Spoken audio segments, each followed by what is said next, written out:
Uday Kumar Verma, Amita Sarkarji, Shri Haritnath Pal, Mr. KVL Narayan Rao, ladies and gentlemen. First of all, it's indeed a pleasure and a privilege to be amongst all of you today morning. It's always a learning experience to hear from the stakeholders of the industry and enrich your knowledge about the situation on the ground. When I was asked by the Honorable Prime Minister to step up and serve in government on the 28th of October 2012, I can confess that I did not know the D of digitization. As all good lawyers, you try and focus on your limited brief and try and cut the clutter out. My dear friend Mr. Vikram Chandra had at one point in time, about 4 months before that, if he would recall, he tried to educate me when I had gone through one of his big fights about how important digitization is for the industry. But, well, it registered perfunctorily because it wasn't my brief at that point in time. When I assumed office, there was obviously a lot of speculation because 31st of October was the deadline of the first phase. There was pressure from various quarters that the deadline should be relaxed. Though I didn't understand very much about digitization, the one thing which I understood was that if I would relax the deadline, the message would go out that this minister can be pushed around, and this would never happen. So with the support of our secretary and people in my department who understood this process, we stayed the course. We stayed the course in phase 2 also. And notwithstanding legal challenges, notwithstanding political pressure, notwithstanding certain genuine concerns, we held the deadline.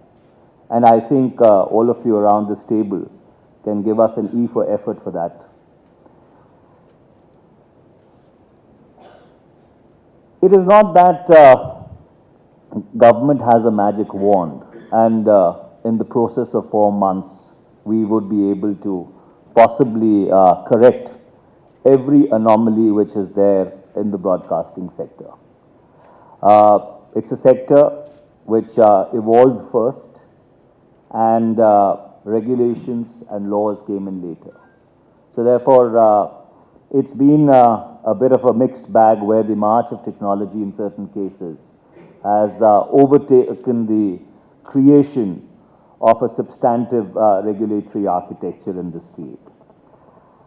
I do understand that there are legitimate concerns which are there among all the stakeholders, and if you look at it from our point of view, the consumer from our point of view is the largest stakeholder in this process because eventually he is the end beneficiary for whom this entire process is really intended and targeted. Yes, you have local cable operators, multi-system operators, and broadcasters, and this is definitely going to make the entire process more transparent. It would also help in creating a revenue stream which unfortunately has been completely skewed in this particular area, advertising dependent.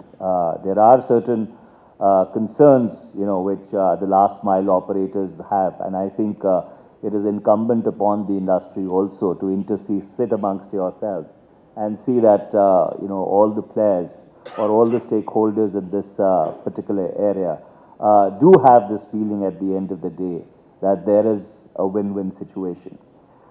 Well, insofar as TRPs are concerned, which Mr. Narayan Rao flagged for us, we have been insisting that the broadcasting Advertising Research Council, BARC, I mean, if I get the full form of the acronym right, should be created at the earliest. I do believe that if I'm correctly informed and instructed, that there does exist the possibility today whereby with the process of digitization itself, you can expand the database exponentially at hardly any cost. So therefore, there can be a two-way flow of information, and government from its side is more than prepared if you were to create an industry body to hand over the data directly to you without government intervening in any manner, so that you can process it, analyze it, put it out in the public space, do whatever you want with it, so that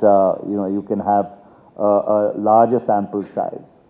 I do understand your concerns with regard to the advertising regulations, and let me tell you something very clearly and candidly, that we do not do indirectly what we do not want to do directly. So if there is anybody who is under the mistaken impression that we play good cop, bad cop with TRAI, get TRAI to step on your tail, and then offer lip service or sympathy, let me disabuse you of this notion.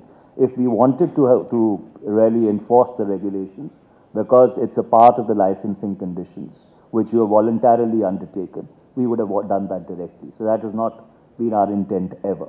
And that's why when these particular regulations came out, I requested Secretary, when the delegation from the broadcasters came to see us, see me, or see officials in our department, we understood that, till the time the digitization process is unfolding, till the time the landscape settles down, subscriber revenues start kicking in, and alternative revenue stream develops, maybe there is a strong and prudent case in order to find a modus vivendi. And unfortunately, I believe that Mr. Kullar has not been too well, but I requested Secretary, and Secretary, as and when Mr. Kullar is in a position, would be taking up this issue with him.